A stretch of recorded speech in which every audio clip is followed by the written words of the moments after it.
ಮನೆಯಲ್ಲಿ ಕರೆಂಟ್ ಇಲ್ವಾ, ಅಡುಗೆ ಮಾಡ್ಕೊಬೇಕಾ, ಆ ಟೈಮಲ್ಲಿ ಈ ಥರ ಸಾಂಬಾರು ಮಾಡಿದ್ರೆ ನಮ್ಮ ಮನೆಯವರ ರಿಯಾಕ್ಷನ್ ಯಾವ ಥರ ಇರುತ್ತೋ ಅದೇ ಥರ ನಿಮ್ಮ ಮನೆಯ ರಿಯಾಕ್ಷನು ಇರುತ್ತೆ.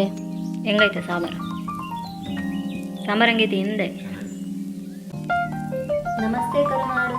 ನಾನಿವತ್ತು ತುಂಬ ಸಿಂಪಲ್ಲಾಗಿ ತುಂಬ ಬೇಗನೆ ಒಂದು ಸಾಂಬಾರು ಮಾಡ್ತಾಯಿದ್ದೀನಿ. ಅದು ಯಾವುದು ಅಂತ ಗೊತ್ತಾಗಬೇಕಂತೆ ಈ ವಿಡಿಯೋನ ಕೊನೆ ತನಕ ನೋಡಿ. ಬನ್ನಿ ಯಾವ ಥರ ಮಾಡ್ತೀನಿ ಅಂತ ತೋರಿಸ್ತೀನಿ. ಮೊದಲಿಗೆ ಒಂದು ಲೋಟ ಅವರೆಬೇಳೆ ತಗೊತಾ ಇದ್ದೀನಿ. ಅದು ನಾನು ಕುಕ್ಕರಿಗೆ ಹಾಕ್ಬಿಟ್ಟು ಚೆನ್ನಾಗಿ ತೊಳ್ಕೊಂಡು ಅದಕ್ಕೆ ಎಷ್ಟು ಬೇಕೋ ಅಷ್ಟು ನೀರನ್ನ ಹಾಕ್ಕೊಂಡು ಬೇಯಕ್ಕಿಡಬೇಕು. ಅವರೆಬೇಳೆನ ಬೇಯಕ್ಕಿಡ್ತಾ ಇದ್ದೀನಿ. ಮೊದಲಿಗೆ ಇದನ್ನು ತುಂಬ ಚೆನ್ನಾಗಿ ಬೇಯಿಸ್ಕೊಬೇಕು. 3 ಇಂದ 4 ವಿಷಲ್ ಹೊಡೀಲಿ. ನಾನಿಲ್ಲಿ 3 ವಿಷಲ್ ಹೊಡಿಸಿದ್ದೆ, ಹಂಗಾಗಿ ಅವರೆಬೇಳೆ ಫುಲ್ಲು ಮಸ್ಕೊಳೋ ಥರ ಆಗಿತ್ತು. ತುಂಬಾ ಚೆನ್ನಾಗಿ ಬೆಂದಿದೆ ಬೇಳೆ. ಈ ಥರ ಫುಲ್ ಮಸ್ಕೊಂಡಿರ್ಬೇಕು ಈ ಸಾಂಬಾರಿಗೆ.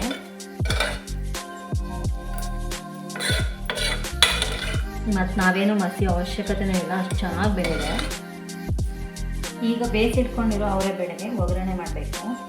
ಆ ಒಗ್ಗರಣೆಗೆ ಬೇಕಾಗಿರೋದು 3 ಐಟಮ್ಸು. ಒಂದು ಈರುಳ್ಳಿ, ಹಸಿಮೆಣಸಿನ್ಕಾಯಿ, ಕರಿಬೇವು. ಇದಿಷ್ಟಿದ್ರೆ ಸಾಕು. 4 ಹಸಿಮೆಣಸಿನ್ಕಾಯಿ, ಒಂದು 2 ಎಸ್ಲು ಕರ್ಬೇವಿನ ಸೊಪ್ಪು, ಒಂದು ಈರುಳ್ಳಿ ಮತ್ತು ಸ್ವಲ್ಪ ಕಾಯಿ ತುರಿ. ಇದಿಷ್ಟು ಒಗ್ಗರಣೆಗೆ ರೆಡಿ ಮಾಡ್ಕೊಂಡಿದ್ದೀನಿ.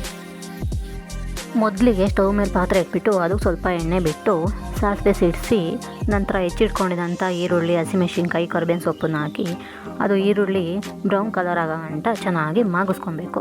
ನಂತರ ಬೇಯಿಸಿಟ್ಕೊಂಡಿದ್ದಂಥ ಅವರೆಬೇಳೆನ ಹಾಕ್ಬಿಟ್ಟು ಅದು ಸ್ವಲ್ಪ ಗಟ್ಟಿ ಇರುತ್ತಲ್ವ, ಹಂಗಾಗಿ ಸ್ವಲ್ಪ ಉಪ್ಪು ಹಾಕಿ ನೀರು ಸೇರಿಸ್ಕೊಂಡು ಗೂರಾಡಬೇಕು.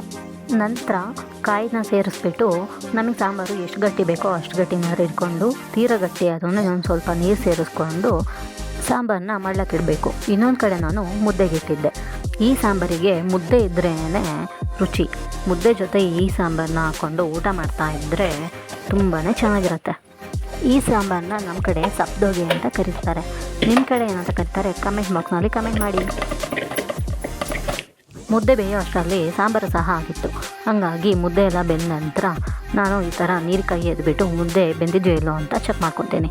ಈ ಥರ ಮುದ್ದೆ ಬೆಂದಿದ ನಂತರ ಈ ಥರ ಮುದ್ದೆ ಮಾಡಿ ಒಂದು ತಟ್ಟಿಗೆ ಹಾಕ್ಕೊಂಡು ಅದಕ್ಕೆ ಸಾಂಬಾರು ಹಾಕ್ಕೊಂಡು ಸ್ವಲ್ಪ ತುಪ್ಪ ಹಾಕ್ಕೊಂಡು ತಿಂತಾ ಇದ್ದರೆ ಈ ಸಾಂಬಾರಿಗೂ ಮುದ್ದೆಗೂ ತುಂಬಾ ಕಾಂಬಿನೇಷನ್ ಚೆನ್ನಾಗಿರುತ್ತೆ. ಈ ವಿಡಿಯೋ ಇಷ್ಟ ಆಗಿದೆ ಲೈಕ್ ಮಾಡಿ ಹಾಗೂ ನನ್ನ ಚಾನಲ್ನ ಸಬ್ಸ್ಕ್ರೈಬ್ ಮಾಡಿ.